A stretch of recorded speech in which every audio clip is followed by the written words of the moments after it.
শেষ হওয়ার পরে সবাই যার যার অবস্থানে থাকবেন, কেউ বিচ্ছিন্নভাবে এদিক সেদিক যাওয়ার চেষ্টা করবেন না, ছবি তোলার চেষ্টা করবেন না, সংসদ ভবনে যাওয়ার চেষ্টা করবেন না।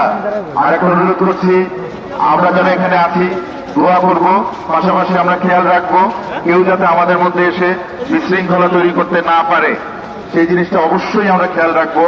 এ ব্যাপারে আমি যুব দল, স্বেচ্ছাসেবক দল, ছাত্র দল এ ভাইদের সাহায্য সহযোগিতা কামনা করছি।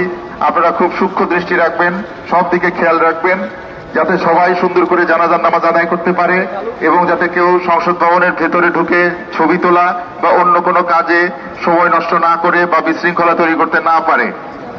আমাদের প্রাণ প্রিয় নেত্রী, তিনবারের প্রধানমন্ত্রী, গণতান্ত্রিক সংগ্রামের অবিস্মরণীয় নেত্রী, স্বাধীনতা ও সার্বভৌমত্ব রক্ষায় আপসহীন নেত্রী, তার জানাজা অনুষ্ঠিত হবে কিছুক্ষণ পরে।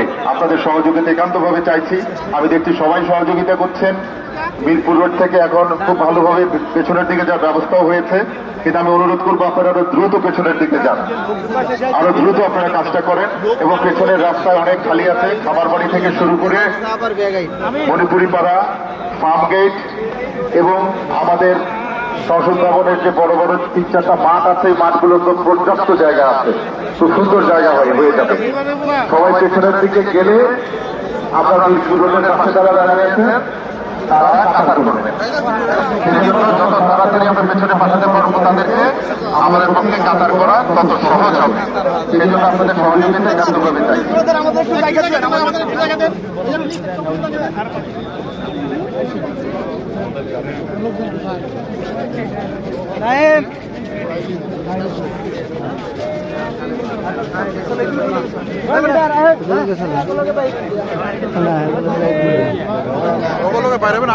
সম্মানিত উপস্থিতি, আমাদের হাতে কিন্তু বেশি সময় নেই, অল্প সময়ের মধ্যেই আমাদের কাজ শুরু করে ফেলতে হবে।